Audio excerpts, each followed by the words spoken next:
मुझे क्या है।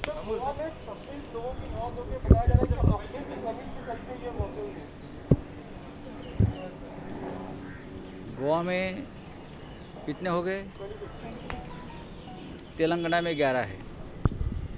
चेन्नई में भी इतने ही हो गए ऑक्सीजन की कमी की वजह से। उत्तर प्रदेश में यही चल रहा है। बिहार की भी खबरें हैं।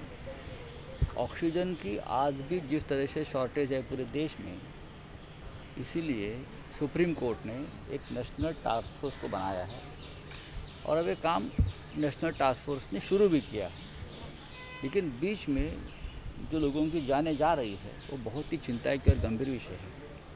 ऑक्सीजन की बात अगर करें तो महाराष्ट्र में भी कुछ दिनों तक ऑक्सीजन की शॉर्टेज थी, लेकिन सरकार ने बहुत कंट्रोल कर लिया।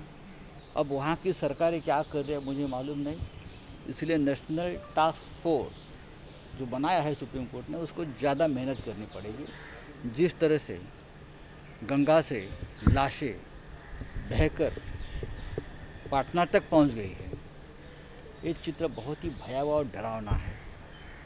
देश किस स्थिति से गुजर रहा है उसका ये एक बहुत ही भयंकर चित्र हमारे सामने आया है। और आज भी हमारे सरकार से, केंद्र सरकार से और राज्यों से कहना है, कुछ भी बातों अगर आपके पास कोई कमी है तो छुपाने की कोशिश मत करिए। हम एक दूसरे को मदद करेंगे, एक दूसरे के लोगों की जान बचाने की कोशिश करेंगे। देश एक है, ये कोई राज्यों का झगड़ा नहीं है, ये मानवता की बात है और इसलिए कोई छुपाने की बात ना करें। अगर हम एक दूसरे को इस संकट के घड़ी में मदद कर सकते हैं तो ये सबसे बड़ी राष्ट्रभक्ति होगी, राष्ट्रवाद होगा।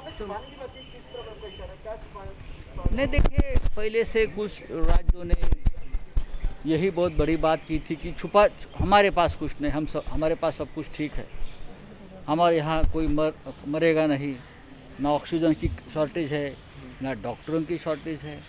लेकिन कल भागलपुर की एक महिला का वीडियो मैंने देखा है जिसका पति का निधन हुआ है।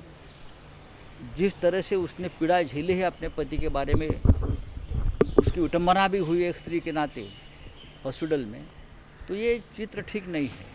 तो सबको, ये सभी राज्यों के मुख्यमंत्री ने एक दूसरे के साथ निरंतर संवाद रखने की जरूरत है। सर, काँग्रेसच्या अध्यक्ष सामन्याची दखल घेत आहेत आणि महाराष्ट्रातील नेते मात्र सामना वाचतच नाही अशी प्रतिक्रिया। कोणी काय म्हणताय सामना वाचत नाही किंवा काय, त्याच्याविषयी काय लक्ष द्यायची गरज नाही। सामना हा वाचावाच लागतो, दिल्ली असेल किंवा गल्ली असेल, आणि त्यानुसार अनेकांना आपली धोरणंही ठरवावी लागतात।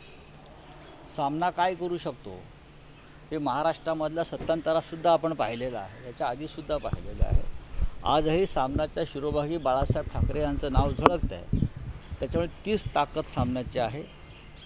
काँग्रेसच्या पराभवाबाबत जे प्रश्न सामनानं उपस्थित केले होते ते एका पोटतिडकीने केले होते की काँग्रेस हा एक राष्ट्रीय पक्ष आहे, स्वातंत्र्य लढ्यात मोठं योगदान असलेला पक्ष आहे आणि त्या पक्षावरती ही वेळ यावी अशा प्रकारे या संदर्भात काही प्रश्न निर्माण केले। तेच प्रश्न सोनिया गांधी, ज्या काँग्रेसच्या सध्याच्या अध्यक्ष आहेत, त्यांनी काँग्रेस वर्किंग कमिटीच्या बैठकीमध्ये सुद्धा आसाम आणि केरळला आपण सत्ता का स्थापन करू शकले नाही, हेच प्रश्न सोनिया गांधींनी उपस्थित केले, जे सामनाने केले होते। पश्चिम बंगाल किंवा तामिळनाडू सोडून द्या, पण आसाम आणि केरळमध्ये काँग्रेसला सरकार स्थापन करण्यासारखी परिस्थिती असतानाही ते होऊ शकलं नाही, ही एक वेदना आहे सगळ्यांची। आणि सोनिया गांधींनी सुद्धा जे सामनाने उपस्थित केलेले विषय आहेत तेच निर्माण केलेले आहेत। त्याच्यामुळे महाराष्ट्रात कोण काय बोलतं त्यापेक्षा राष्ट्रीय प्रश्नावरती राष्ट्रीय नेते काय बोलतात याच्याकडे आमचं लक्ष आहे। राजधर्म हा शब्द आता पुन्हा चर्चेत आहे, कारण की काल सोनिया गांधींनी त्यांची मीटिंग त्यामध्ये म्हणाले की केंद्र सरकारने राजधर्म पाळावा। आपलं काय मत आहे? राजधर्म की बात तो हमेशा ही देश में महाभारत काल से होती आई है। महाभारत, रामायण देश की परंपरा, संस्कार और संस्कृति है, और जब जब राजधर्म का पालन नहीं किया है तो देश के सभी स्तंभ चरमाए गए हैं। आज भी अगर राजधर्म का पालन हम नहीं करते हैं तो ज़रूर देश के अस्तित्व को खतरा निर्माण हो जाएगा। धन्यवाद।